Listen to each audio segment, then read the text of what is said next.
Ichabod, who had no relish for this strange midnight companion, now quickened his steed in hopes of leaving him behind. The stranger, however, quickened his horse to an equal pace. Ichabod pulled up and fell into a walk, thinking to lag behind. The other did the same. There was something in the moody and dogged silence of this pertinacious companion that was mysterious and appalling. On mounting a rising ground which brought the figure of his fellow traveler in relief against the sky, gigantic in height and muffled in a cloak. Ichabod was horror struck on perceiving that he was headless. After the American Revolutionary War in the late 1700s, there were many stories about ghosts, goblins, and witches. Many people were scared throughout the region, especially a man by the name of Ichabod Crane. Ichabod Crane avoided these superstitions. He was very scared of everything. He let his fears get to him at the end. The moral of this story is to not let your superstitions overcome your reason.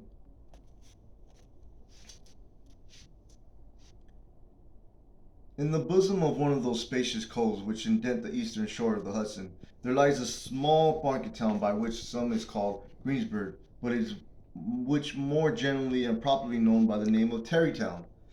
Not far from this village, perhaps about 2 miles, there is a little valley which is one of the quietest places in the world. The sequestered glen has long been known by the name of Sleepy Hollow. The whole neighborhood around with local tales, haunted spots, and twilight superstitions. The dominant spirit, however, that haunts this enchanted region and seems to be commander in chief of all the powers of the air, is the apparition on a figure on a horseback without a head.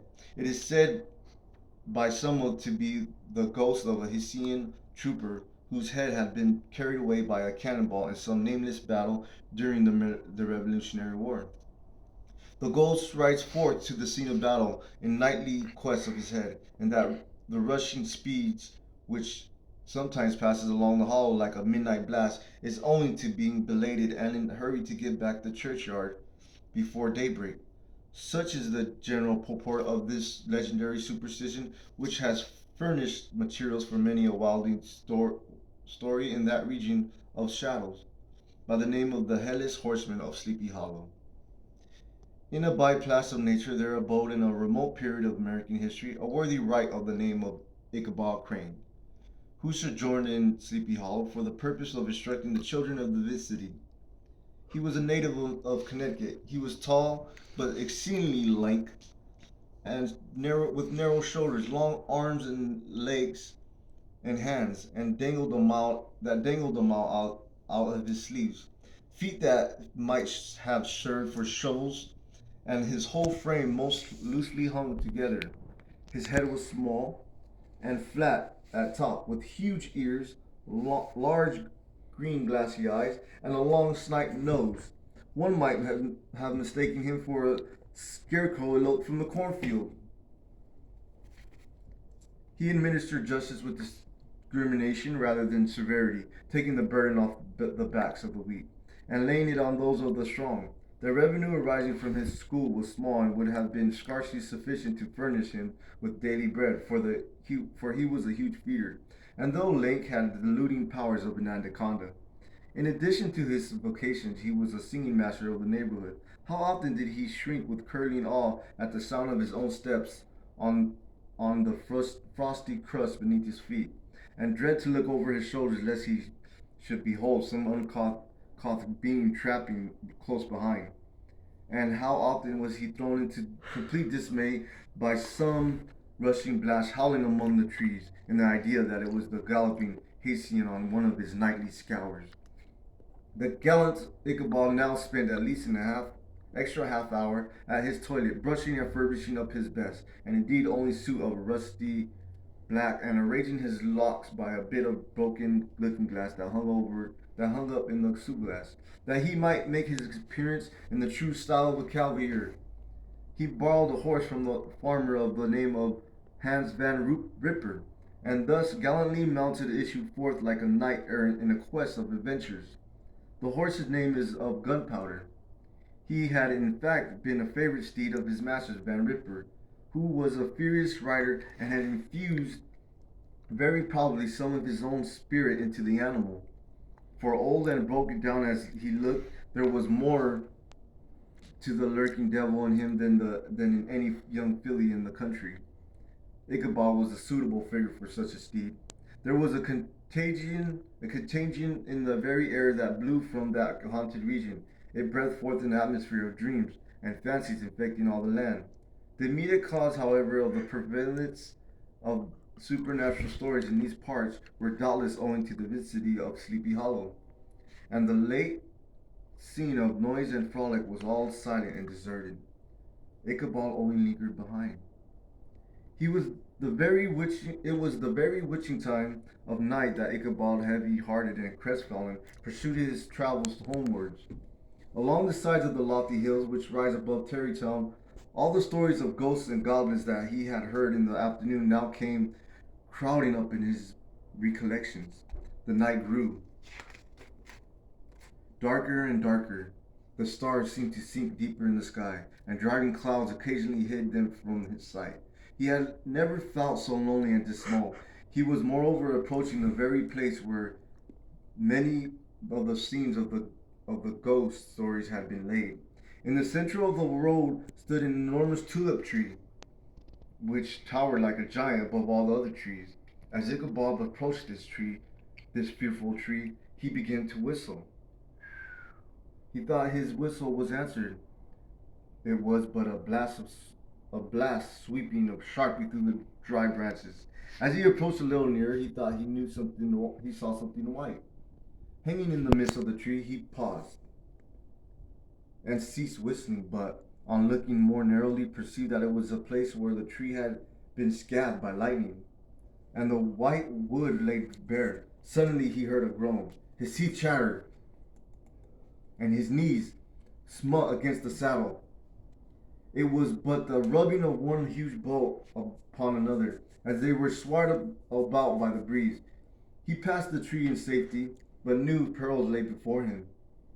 As he approached the stream, his heart began to thump. He summoned up, however, all his resolution, gave his horse a half a score of kicks in the ribs, boom, boom, and attempted to dash briskly across the bridge.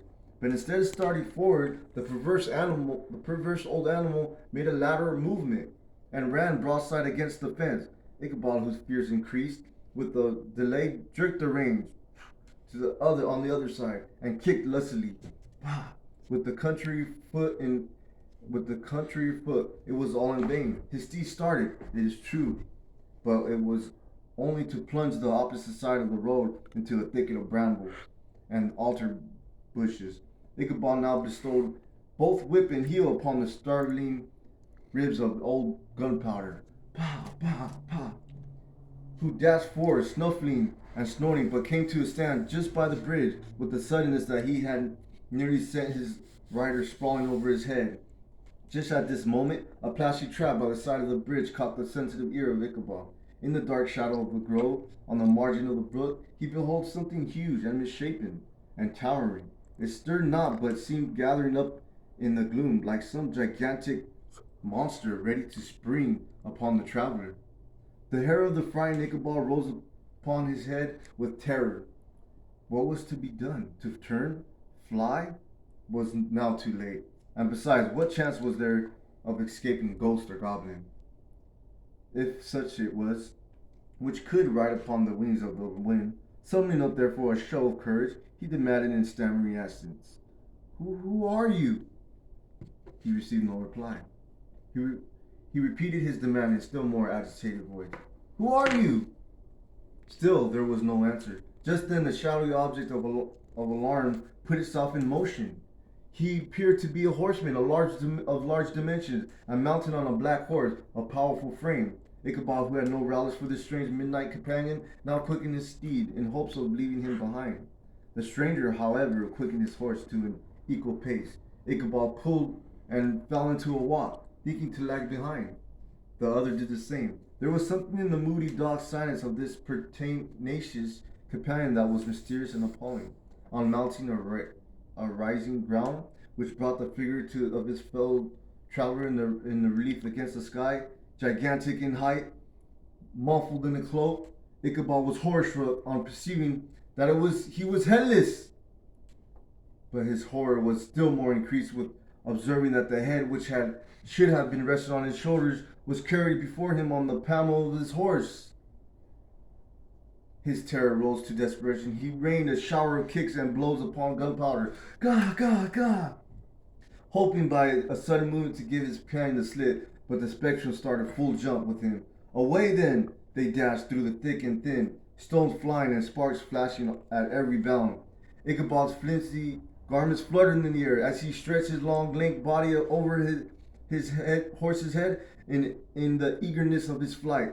They had now reached the road which turns off to Sleepy Hollow, but Gunpowder, who seemed possessed with the demon, instead of keeping up, made an opposite turn and plunged headlong down the hill to the left. He had much ado to maintain his seat, sometimes sleeping on one side, sometimes on another, and sometimes jolted in high ridges of his horse backbone with the violence that he verily feared would cleave him asunder. On an opening in the trees now cheered him with the hopes that the bridge was at hand. If I can but reach that bridge, thought Ichabod, I am safe.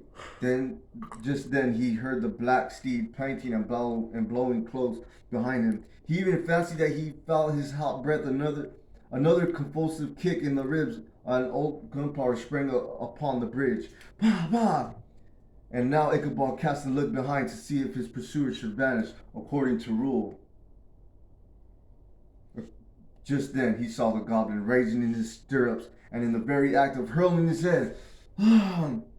Ichabod endeavored to dodge the horrible missile, but too late. It encountered his cranium with a tremendous crash. He was tumbled headlong into the dust, and Gunpowder, the black steed, and the goblin rider passed like a whirlwind. The next morning the old horse was found without his saddle. Ichabod did not make his appearance at breakfast, dinner hour.